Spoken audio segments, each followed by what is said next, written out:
Okay, so today you're going to see me do some deadlifting, and I worked at 243 pounds, and this was my first set.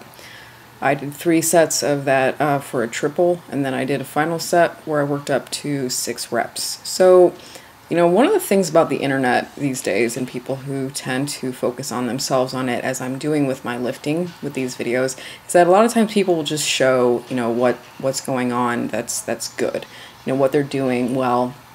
And, I'm guilty of this. For example, I did not record a bench session that I had yesterday that was absolutely horrendous, or at least not great. And frankly, it was just probably so boring for anybody to watch that I couldn't, I didn't want to subject people to it. But no, honestly, I also just really didn't want people to see how crappy I am at benching sometime. So I really wasn't inclined to shoot and then edit and then narrate this video that you're watching right now, because today's work just was awful because I was pretty much just like disconnected from my body. I had all kinds of issues with my back kind of rounding more than it needs to, and just really not knowing how to set up between reps. Oh my gosh, it was just like not working, and that happens sometimes. I haven't really been deadlifting regularly until like last week was my first week back at it, and of course I haven't done it since then. So, so this is my second week where I'm doing normal work with deadlift again, and apparently my ability to just kind of get myself in position for it is like a little bit compromised right now.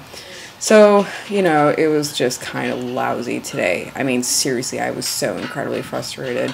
Here I am pulling this for 6 reps, and, that's okay, but just, it felt like crap. I just didn't do it that well. So, sometimes you just go through these, and if you're me and you've been going through kind of a string of them, or you're just getting to the point where you're too self-critical, you kind of just want to like throw, you want to throw your hands up and hide, and not, for example, narrate a video that I'm like doing right now. So, I'm trying. I'm going to put myself out there as like, yay, look, I suck. Okay, it happens sometimes. If I get like 50 comments on this video, not like I ever get 50 comments on a video, saying, hey, this and this and this is wrong, I can guarantee you that I know about it. Like, another thing I could point out is that my neck cranks back when I pull, and when I initiate the pull, when I, follow through with it. I'm very aware of that. I also, let's see, what else could I say about it? I mean, I just get in front of it. Here's me. I have never pulled with like a band on the bar in my life. You can see that little red thing on there. So I've just got like plates on the bar, like a plate on either side. And I'm just kind of experimenting with how this feels. And actually, I really couldn't feel it that much. I don't know.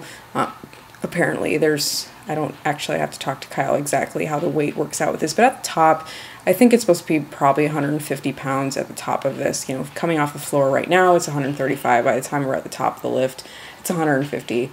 So I was just like, whoa, yeah, bands. And, it affects the setup a little bit. For me, I set up and I'm like, I have to have my feet on these bands and I have to pull it in, and my setup was already like not going well today, so it was kind of, it was an interesting experience. I don't know what I just did with my toes, like no idea what I did there, but once again, you throw new things in and your form will, yeah, there's me shaking my head about it because I'm like, I have no idea, your form will just kind of get all weird. So I did a bunch of sets of these. I think I did 8, and like I didn't, of course, subject you to quite all of them. So lucky you. But yeah, so that was fun. Now I'm an advocate of various training protocol involving bands and whatnot. So we'll see, I think like 2 more sets of this. But, once again, I just want to reiterate, man, sometimes like you just do lousy in training. This girl's watching me in the background. I'm like, don't watch me. This is horrible. But, especially if you're in a gym full of people, like full of people, it's not fantastic to have that be the case, but it was, and you just, I don't know, you learn how to deal with it, I guess. So anyway, probably more video in the future, unless things just go to complete hell. But thanks for watching.